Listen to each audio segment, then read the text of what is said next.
Hello, can you hear me? Yes, Excellency. Yes, Excellency. We'll start in 1 minute. Very good. Will this be registered? Yes, Excellency. It will be, you will register it or I shall register it? No, I will make you, already you are made a presenter. Once I will, first I will start with an introduction of you to the audience. Then I will request you for the oration. Then you can start the talk. And so I don't need to do any arrangement for the future vision. I mean, you will register, so I will be able to watch it later. No, you can have the future vision also. Okay, so that means that you will send me the video, or how is it working? A video of the book chapter. Yes. This will all be recorded. So I will send you. I will send you the extract, of the lecture, and then you can edit it and send it and improve upon it and make it as a book chapter. Excellent. Okay. So good morning to all of you. We have assembled here for the 65th SOAFAL oration. As all of you know, today we are fortunate and privileged to have amongst us one of the distinguished speaker, His Excellency Mr. Issei Abdullahi SOA, Honorable Ambassador of Republic of Djibouti to India, and he will be speaking on the topic of Djibouti's contribution to the maritime security in the Gulf of Aden and the Indian Ocean.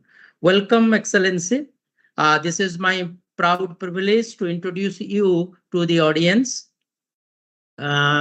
So, His Excellency Mr. Issei Abdullahi SOA completed his Bachelor SR in Political Sciences with specialization in international relations from La Université du Québec, Montreal, in 1995.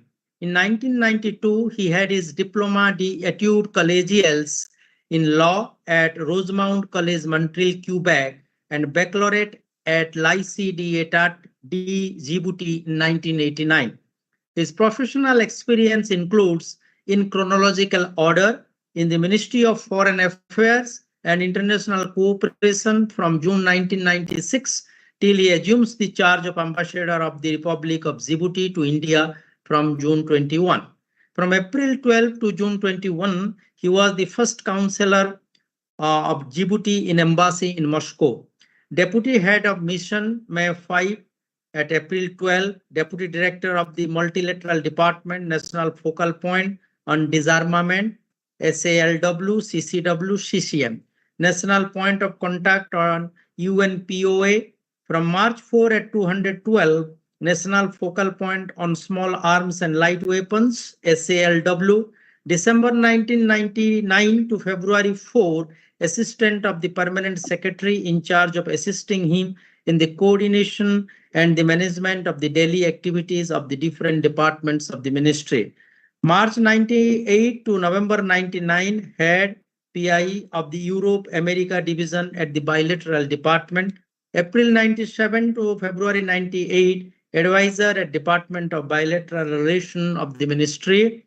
From 1996 to 1997, he was in the Ministry of Trade and Tourism as advisor of the minister, member of his cabinet. From July 95 to August 96, he was general manager at DCP La Source Informatique, where his job includes supervision of the sale department of IT products, supervision of sale of IBM at Xerox products, softwares and machines, and in charge of the implementation of the sales policy of the company. Studies and research articles. You are the member of the regional committee in charge of the drafting of the manual of harmonization of the national legislations on light weapons and small arms of the REXA member countries, Nairobi, 2004. Member of the regional committee in charge of the drafting of the manual of good practices against the illicit trade of small arms and light weapons of REXA's member states, Nairobi, 2004. Framework document on the new orientations of the Republic of Djibouti foreign policy, July 2000. Referential document, project of Institute of Diplomacy, drafting of a study on the feasibility of the creation of an Institute of Diplomacy in the ministry. His consultation works for international organizations include author of a framework document of reference study of the capacity of production of light weapons and small arms of the Republic of Djibouti, document financed by the United Nations in the frame of the SATCRA project, in which 10 countries were participating, among which the Republic of Djibouti was one. Mapping of the Djiboutian associations realized with the support of European Union in the frame of the building capacity of the Djiboutian civil society in order to take part of the opportunity offered by 9th FED's financed development projects and programs. He can speak, read, and write French, English, Arabic, Somali, with a bit command over Amharic also. His Excellency Mr. Isse Abdillahi Assowe was born on 6th September 1971 in Djibouti, Republic de Djibouti. He is married and father of 4 children. We are really privileged, Excellency, to have you amongst us, and you will be giving the 65th overall oration of the Sikya and Anusandhan fortnightly academic lecture series, which started in February 2021 during the mid of the pandemic, and it has carved a niche in the firmament of online lecture in India. This is a very prestigious lecture series, and we are really fortunate to have you amongst us as today's speaker. With now the audience consists of students, international students from different countries. There are 35 different countries, especially from Africa. A lot of students are reading in this university. We have got volunteers from National Service Scheme. We have got program officers, faculties, and also outside audience. With these words, once again, on behalf of the university, I welcome Your Excellency to deliver your prestigious lecture on Djibouti's contribution to the maritime security in the Gulf of Aden and the Indian Ocean. The time will be around 35 to 40 minutes. Then with your permission, we can have a 10 to 15 minutes of question and answer. With these words, once again, I welcome you, sir, to this August occasion. Thank you very much. Thank you very much, Professor. It's my pleasure. I'm very honored to have been invited by you, first of all, and by your organization. As you have presented me very well, I am specialized, I used to be specialized in disarmament. And this is what I deeply believe, that peace and security are the only way to arrive to certain development, especially for the global south. We don't need conflict, and we have to avoid all excuses to come, or all context that can bring us to conflict. So diplomacy is the step before the conflict. We try to solve problems, and this is in this frame. I am also intervening today as a Djibouti ambassador. Djibouti is a French-speaking country which is located in the east of Africa, in the Horn of Africa. And Djibouti is a stable country, peaceful country, is a peaceful country and stable country in an unstable region. All the countries around us are in conflict in one way or the other. And this is bringing to Djibouti a heavy burden because we are receiving all the refugees from Yemen, Somalia, Sudan, and Eritrea, Ethiopia sometimes, and even South Sudan. So this is for the introduction of my own person. So as I said, Djibouti is a French-speaking country, so I beg you to excuse sometimes my English, my vocabulary, but I will try to do my best. And it's also because I am a French speaker. I'm not very. It will be a beautiful mixture of French accent with English. So we'll be very much looking forward to this kind of beauty, sir. Thank you very much. My vocabulary also sometimes I can mix French and English, but I will try to do my best to find the right word. So let me introduce you Djibouti. Djibouti is the third smallest African state with a population of less than 1 million, but it enjoys an inviolable strategic location. That this tiny nation, that is Djibouti, sits at the crossroads of Africa, the Middle East, and the Indian Ocean. It is a member of the Arab League. It's also a member of the African Union. It's a member of the Francophonie, which is the equivalent of your Commonwealth, but for French people.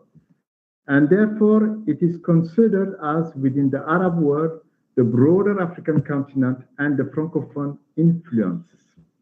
Djibouti shares border with Ethiopia, Eritrea, Somalia, and is also Yemen, but because it's located just 18 miles across the sea. Yemen is located 18 miles across the sea. It is positioned off the Strait of Bab el-Mandeb. So the Strait of Bab el-Mandeb connects the Red Sea with the Gulf of Aden. The Strait of Bab el-Mandeb, which connects the Red Sea with the Gulf of Aden, is critically important for global energy security, international shipping, and the world economy. Therefore, any power that has a foothold in Djibouti can monitor the maritime traffic and international trade passing through the strait. The port of Djibouti is a primary access point to the sea for Ethiopia, which is the second most populated country, at the opposite of Djibouti, who is the third smallest African country. Can you imagine? So, the port of Djibouti is also, since independence, Djibouti has been a stable state, as I told you, in an unstable neighborhood. Djibouti has assumed increasing strategic importance in the evolving geopolitics of the Indo-Pacific. Djibouti, located at the crossroads of Africa, hosts, and the Middle East and the Indian Ocean, of course, hosts military base of 4 powers, more than 4, but only 4 are interested or have major stakes in the Indian Ocean, which are the United States, France, China, and Japan. Those 4 have major stakes in the geopolitical space from the Western Indian Ocean or to the Pacific Ocean. Djibouti has become an important space for major power and is now a key location for their ascendance over the Indo-Pacific, signaling the rising prominence of Djibouti's location astride the Strait of Bab el-Mandeb. India, Russia, and Saudi Arabia have reached out to the nation to host military bases. As the military presence of major power in and around Djibouti intensifies, the strategic importance of this tiny African state is set to rise even further. But recently, the importance of Djibouti's location heightened after the 11th September 2001 terror attack in the United States. As the United States launched the global war on terror, it decided to establish a military base at Djibouti in 2002. It is the only permanent U.S. military base in Africa. The base hosted the Combined Joint Task Force, Horn of Africa, and also aided U.S. troops in their operation in Iraq.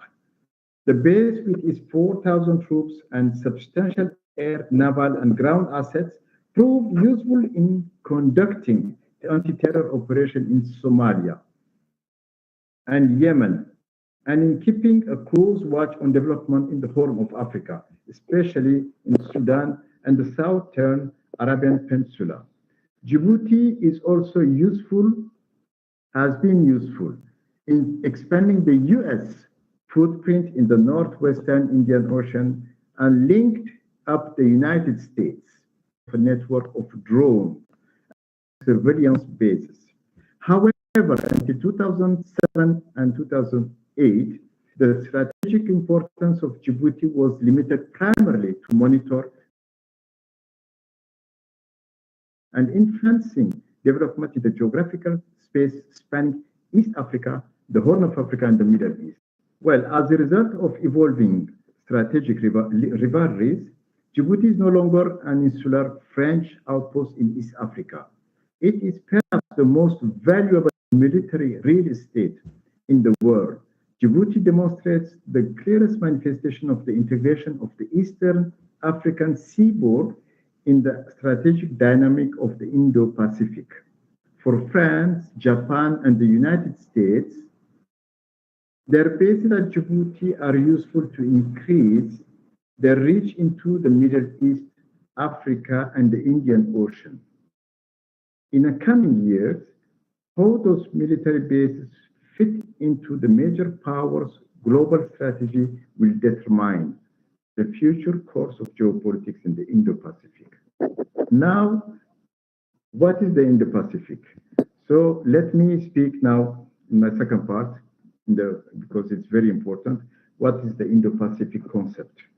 Well, the Indo-Pacific gradually replaced the familiar Asia-Pacific organizing principle and emerged as a primarily strategic concept when discussing the geopolitics of the region between India and the Western Pacific. It was implicit that economic, military, and political interconnections in this vast strategic place were unifying several sub-regions, as expressed in the membership of the 18-nation East Asia Summit, and was fast emerging as a more appropriate framework to pursue the foreign policy objective of regional states.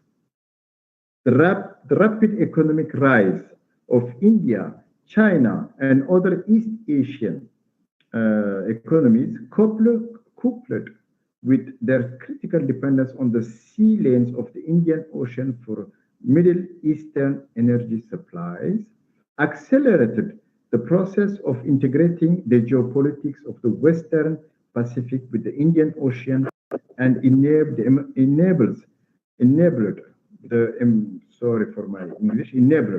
emergence of the Indo-Pacific. However, defining the geographic extent of the Indo-Pacific remained a work in progress, as the construct of the Indo-Pacific has assumed wider acceptability. Its boundaries have been redefined, including Africa, and among the participating countries of the quadrilateral security dialogue, better known as the Quad, India and Japan were the first to recognize the necessity of bringing Africa into the matrix of the Indo-Pacific. When India launched its Indo-Pacific policy in June 2018, Prime Minister Narendra Modi's speech referred to the region as from the shores of Africa to that of the America. And just before Prime Minister Modi's speech, the US Pacific Command was renamed as the Indo-Pacific Command. It was a recognition of the growing interconnection between the Indian Pacific and the Pacific Ocean, and an acknowledgement of India's critical role in the Indo-Pacific. Australia and the United States initially do not consider Africa as part of the Indo-Pacific at the origin, and the definition included the region between India and the Western Pacific. However, the growing strategic convergence between the four countries in the framework of Quad, along with the recognition of evolving geopolitical realities of this strategic geography, has resulted in the United States redefining its conception of this region. So the United States now defines the Indo-Pacific as the region stretching from Tanzania to California.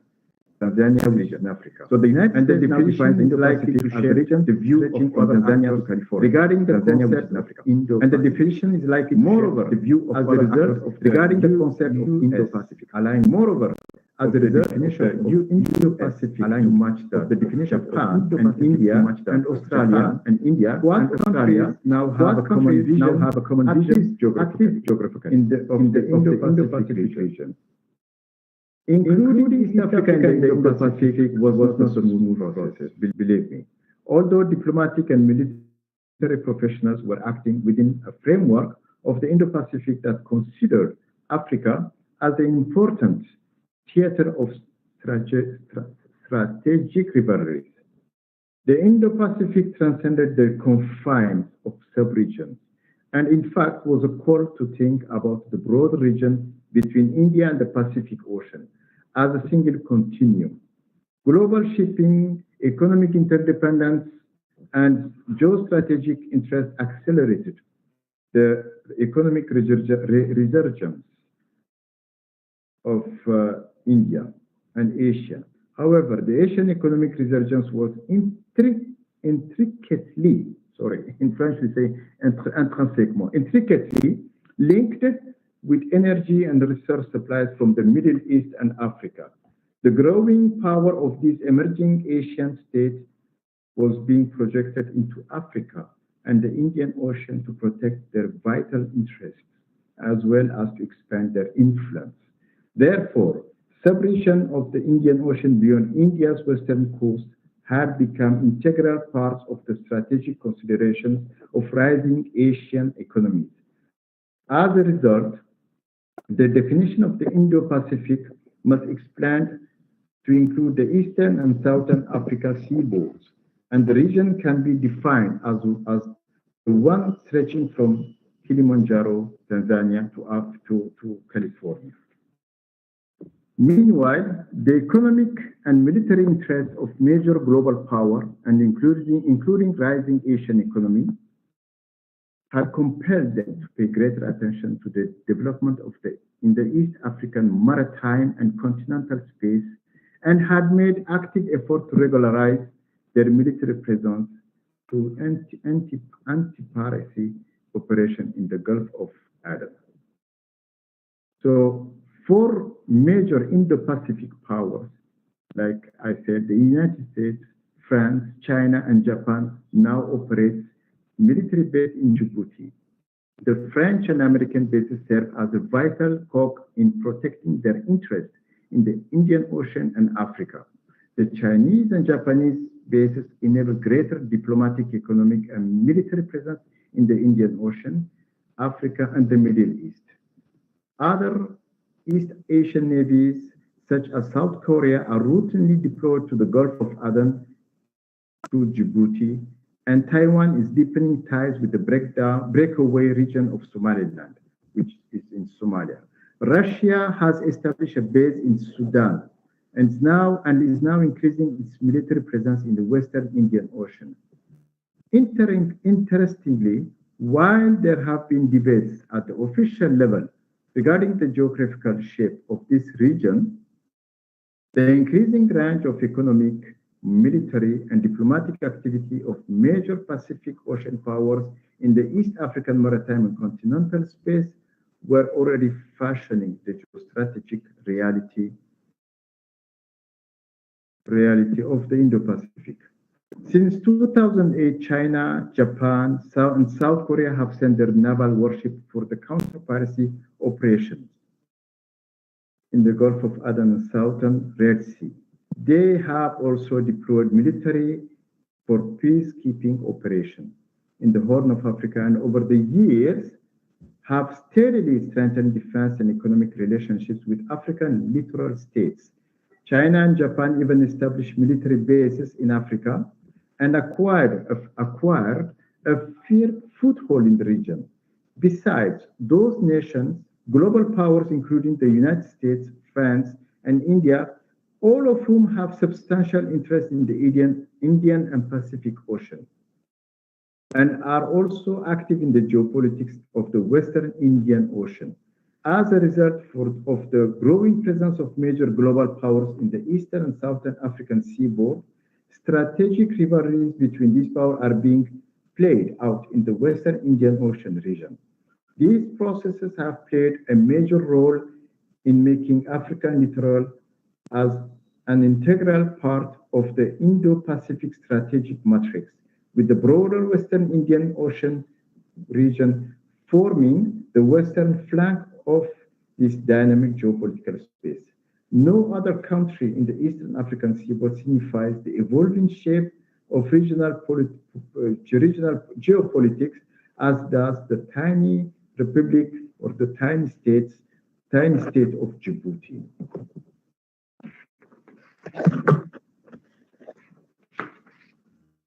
Now, I would like to speak about the piracy.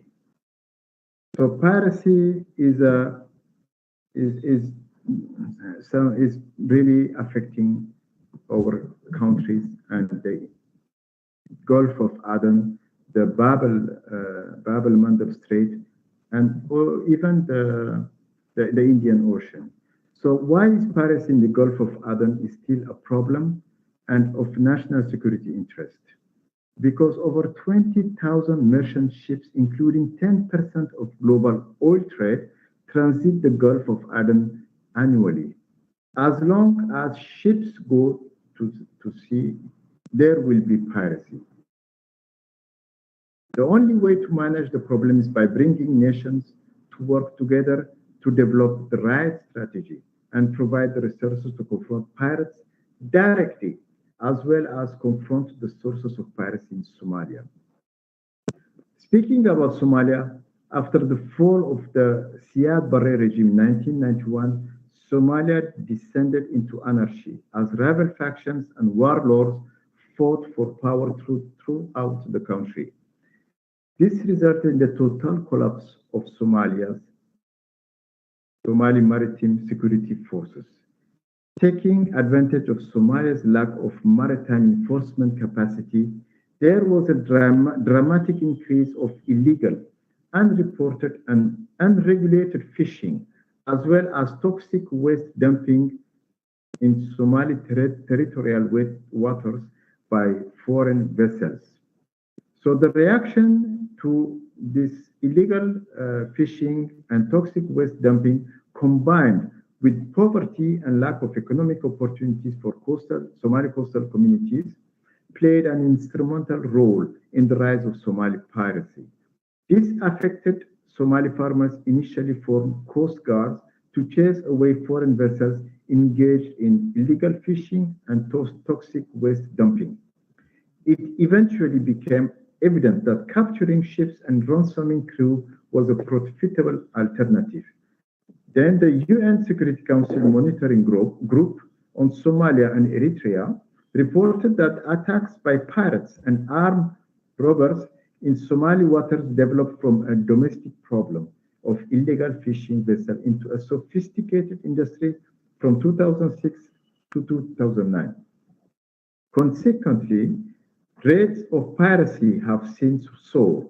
According to the International Maritime Organization in 2008, a total of 135 attacks resulted in 44 seized ships and more than 600 seafarers being kidnapped for ransom.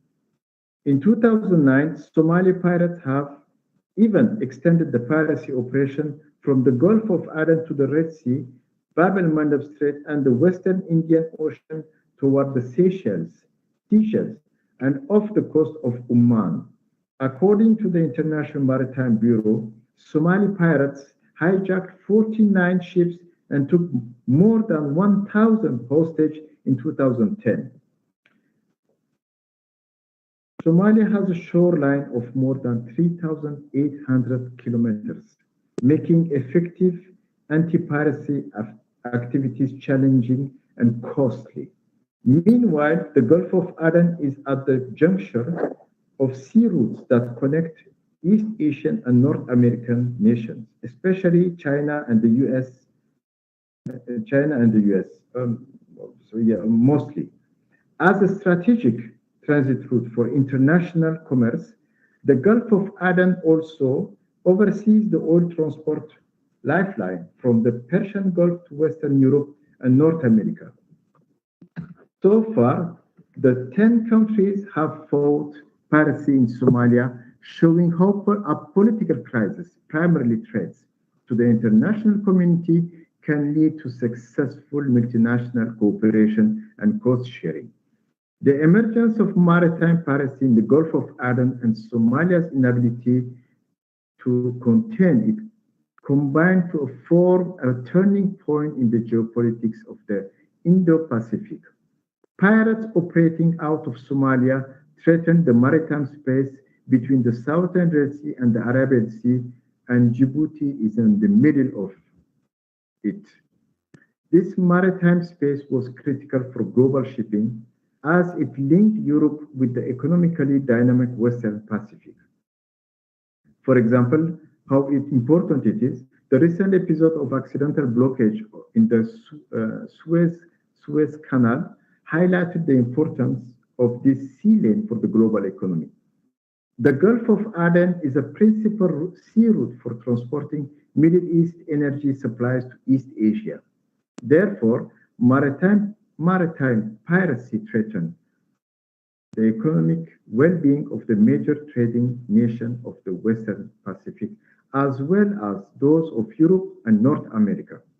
So in response, multinational maritime security efforts were launched. European navies, along with the United States in the framework of Combined Task Force 151, began to engage in anti-piracy operations. Other major global powers, including China, India, Japan, South Korea, and Russia, also sent naval warships to Djibouti to patrol the piracy-affected region.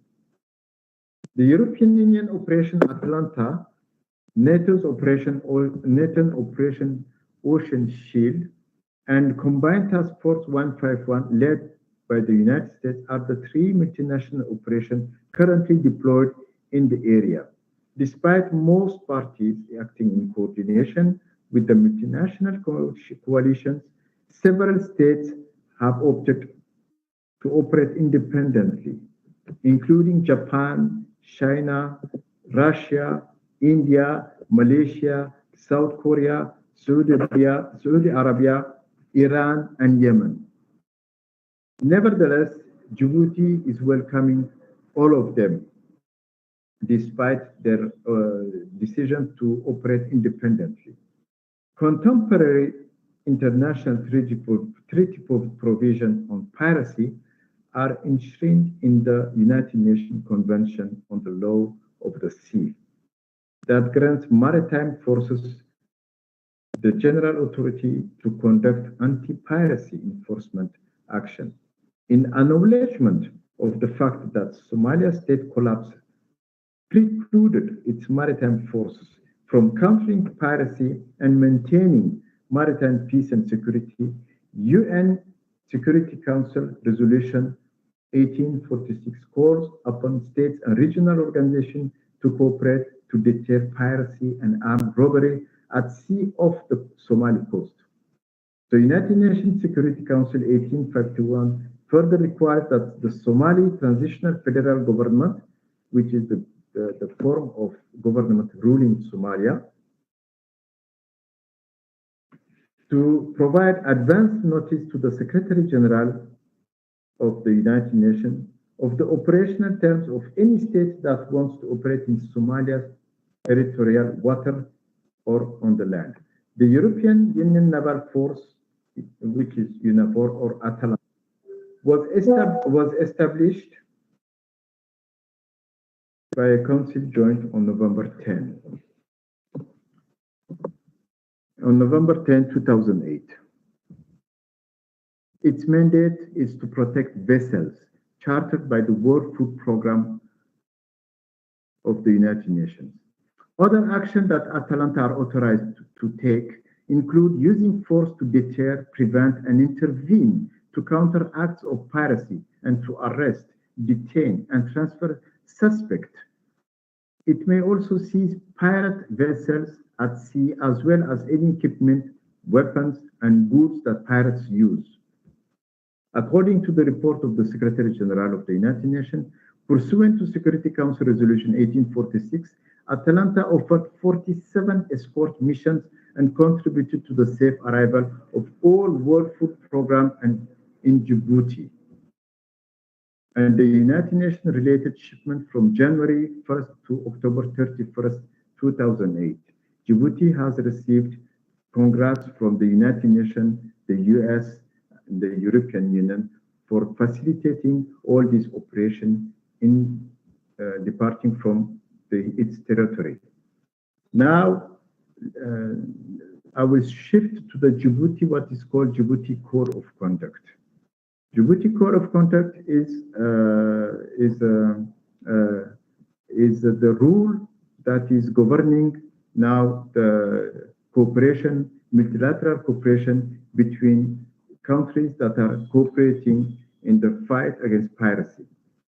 Maritime crime governance has been on the agenda of policymakers, particularly since the sudden rise of piracy and armed robbery in the Western Indian Ocean and the Gulf of Aden from 2008 onward.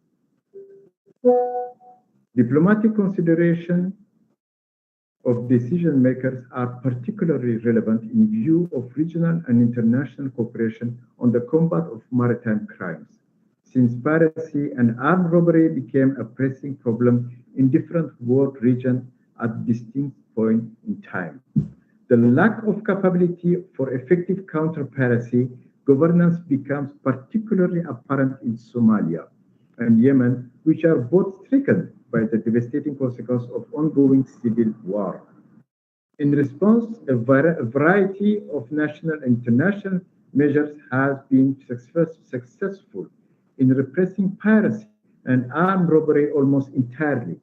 These measures include, among others, international naval operations, self-defensive actions taken by the shipping industry, as well as international cooperation of states and stakeholders through agreements such as the Contact Group on Piracy off the coast of Somalia, or in other names, the Djibouti Code of Conduct, which is called DCOC. So it is widely acknowledged that piracy and armed robbery in the Western Indian Ocean are currently contained through a close cooperation of international and local actors. International naval operation cooperative measures such as the Contact Group or the DCOC, self-defensive measures taken by the shipping industry, security sector reform, improved law enforcement and training and capacity building have played a crucial role in repressing piracy off the coast of Somalia with the help of Djibouti's infrastructure. Since the imminent threat seems contained for now, calls for an effective coordination between maritime security actors are being raised. This includes an integrative understanding of development and threats at sea, also labeled maritime domain awareness. So the Djibouti Code of Conduct has been signed in 2005. Delegates of 10 states of the Gulf of Aden and the Red Sea area, as well as delegates from the International Maritime Organization of the United Nations, met for the first time in Djibouti to establish state-to-state cooperation on maritime safety, security, and the protection of the maritime environment. While negotiations continued for several years, they were put in concrete terms in 2008 when the International Maritime Organization, following a severe spike of piracy incidents of the Horn of Africa, sponsored a meeting in Djibouti for states of the Western Indian Ocean, the Gulf of Aden, and the Red Sea area, which called for a deepened cooperation between the littoral states to combat illicit maritime activities in the region. The meeting resulted in the adoption of the DCOC concerning the repression of piracy and armed robbery against ships in the Western Indian Ocean and the Gulf of Aden in 2009. So the DCOC membership is restricted to littoral states of the Indian Ocean region. However, by 2017, 20 of the 21 eligible littoral states have signed the agreement, which are Comoros, Djibouti, Egypt, Eritrea, Ethiopia, Jordan, Kenya, Madagascar, Maldives, Mauritius, Mozambique, Oman, Saudi Arabia, South Africa, Seychelles, Somalia, Sudan, the United Arab Emirates, the United Republic of Tanzania, and Yemen. And France, who is an eligible littoral through its overseas department, like the Réunion, has not signed the agreement, but extensively contribute to the DCOC's implementation by attending all meetings, contributing to its trust fund, and reporting to the DCOC for information sharing in Dar es Salaam. The signatory came to an understanding to combine their maritime security effort to strengthen the counter-piracy capabilities in the region. Specifically, they agreed on adjusting the regional security operation, cooperating in the seizure and prosecution of suspects of maritime piracy or armed robbery by establishing a regional counter-piracy information infrastructure and reviewing their national legislation on piracy prosecution. In 2017, a subset of 17 DCOC member states and France agreed on revising the code and adopted the so-called Jeddah Amendment. In contrast to the original code, which solely aims at countering piracy and armed robbery, the revised code expands its domain into other illicit maritime crimes, particularly human trafficking and illegal, unreported and unregulated fishing on the revised DCOC in 2017. The beauty of it is that after DCOC has been established, it acted as a policy model for a regional agreement on the combat of illicit maritime activities in other parts of the world, like the West and Central Africa, in response to a rising number of incidents in the Gulf of Guinea.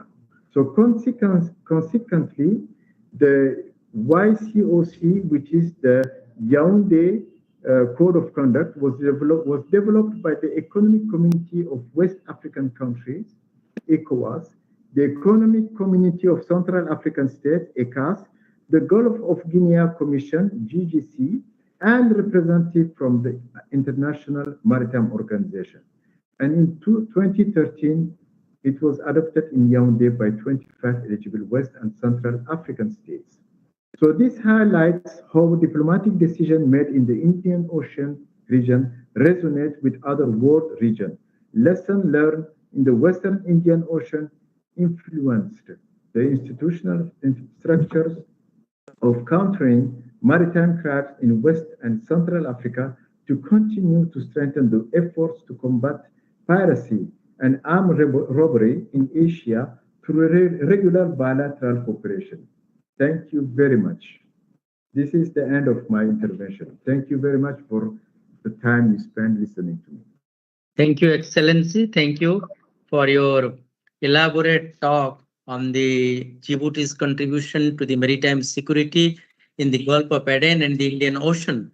I myself also was actually highlighted by new things like Djibouti is a member of Arab League. I don't have any idea. So now I think with your permission, we'll take few questions. Let me find out in the chat box. So just to start with, how do you see the prospects of course, this is a little bit out of the way of the topic, but because as the director of the international relations and admissions of this university, this question is very relevant to me. So how do you see the prospects of Djiboutian students coming to India? Is there any statistics? Normally, the Djiboutian students prefer which area for their studies and research? Well, for the statistic, I am sorry, very sorry to say that, and India's policy for the scholarships do not include government of Djibouti or even the embassy of Djibouti in the process of the registration and selecting the students. So unless the students come to us, we don't know how many Djiboutian students are in India. So why is it like that? Because they go Indian Cultural Council provide a website with all the scholarship, and then the students can go directly to the website and enroll in the program they want without the cooperation of Djibouti or even government of India. So only maybe after that, Government of India or the cooperating bodies like the Indian Cultural Council have information about the Djiboutian students because they cater them, they lodge them, but we have no information unless we ask a list every year. I understand. So the Djiboutian students are eligible for ICCR scholarship. That is what you mean. Yes. Yeah. Okay. Yes. But the Study in India program doesn't include Djibouti.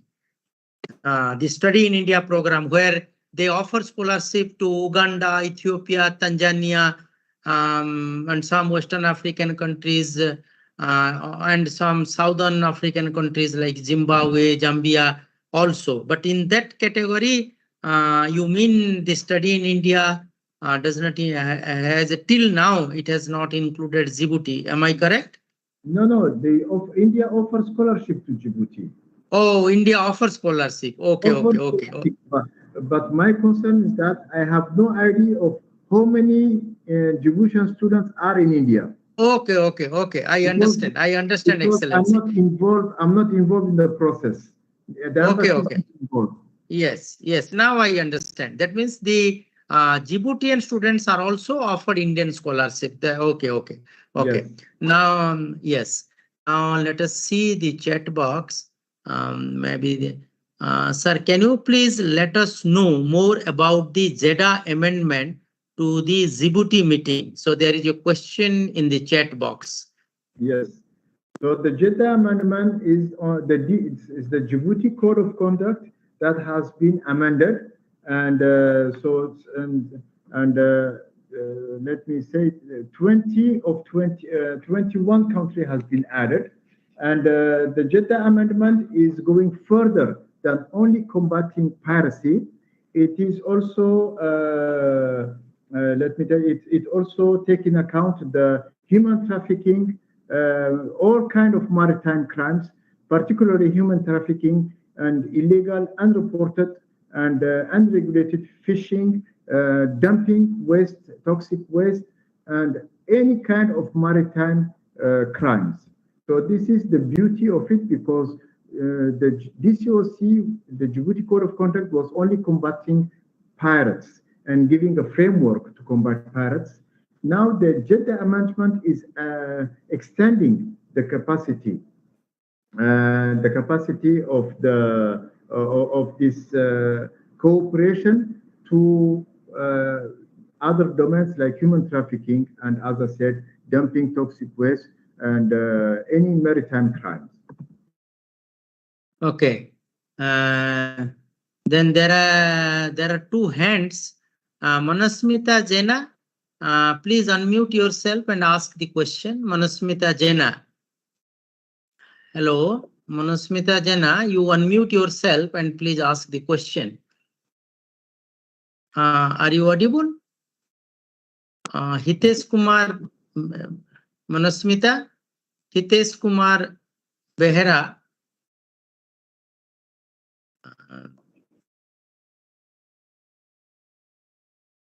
So another question is there. So whether you would like to take it, I don't know. What is the importance of the Djibouti base for China, and why should India worry about it?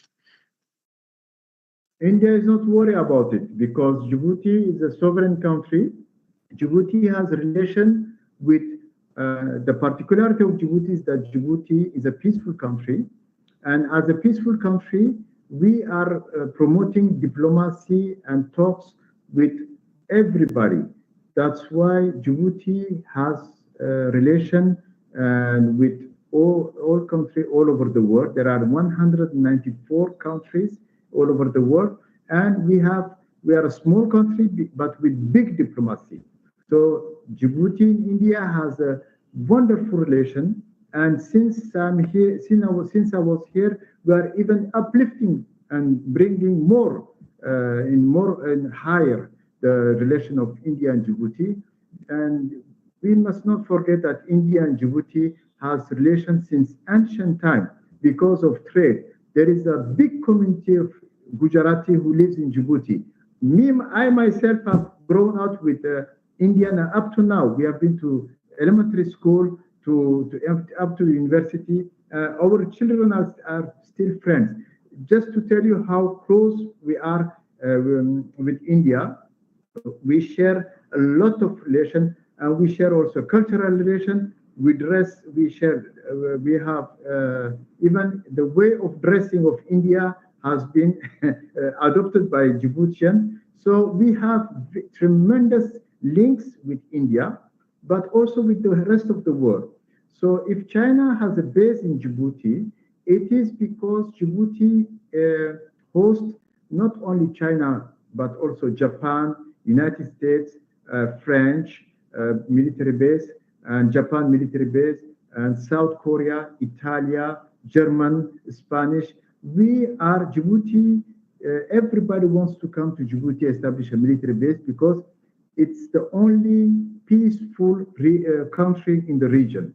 So to establish a military base, you need to have a peaceful country, and then you can go and make your business in the other countries, but your base, your operational base must be in a peaceful country. So that's why the whole world is present in Djibouti, as well as China and India, who is hosted, India's naval ships are hosted whenever they come to Djibouti, in the port of Djibouti, and to give them assistance.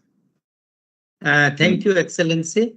You are very correct that the peace and the strategic location of Djibouti has attracted many countries, not only China, but other countries, other European countries, and also USA, to build their military base in Djibouti. And I am very happy to know that Djibouti shares a very glorious ancient cultural relationship with India, and many Gujaratis, they are staying in Djibouti. And I am also very much excited to hear that you had been to Pune to had a business meeting, and probably there is a possibility of Indian business delegation traveling to Djibouti in the month of December. And we will be very much excited to invite you to our university, so that you can also address to our faculties and students, because a physical lecture has its own test and its own glamour and own variety. And you will also probably you will also have a visit to the beautiful temples and this beautiful part of the eastern part of India. And Bhubaneswar is also yes, and Bhubaneswar is also a very peaceful city. And I think we should take another question. I think that will be the last question.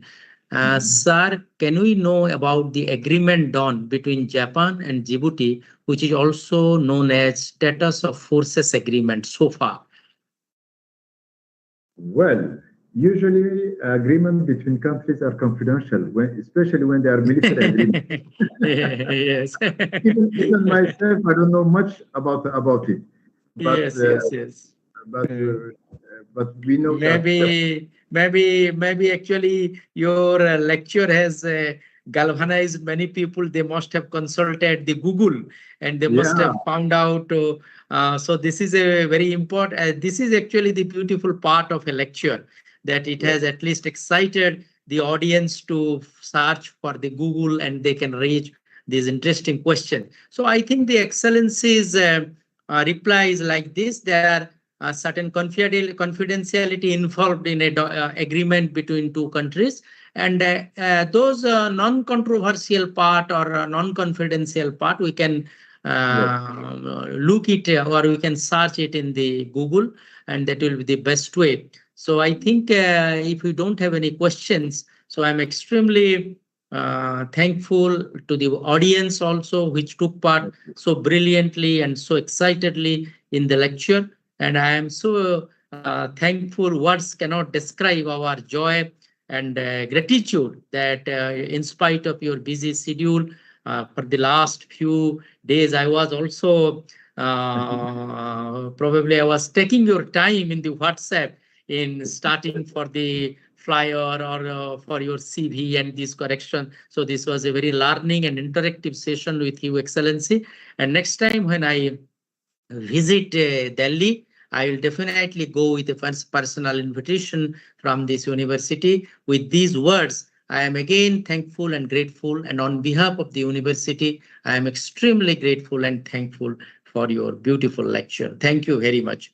Thank you. It's my pleasure. It's my pleasure. Thank you very much. And we will be looking forward to develop this lecture into a nice book chapter so that it can come out in the book form as SOAFAL Mala 3, which can also be referred by the research scholars working on different fields. So while developing it into a book chapter, you can add many things which you have not covered in the lecture also.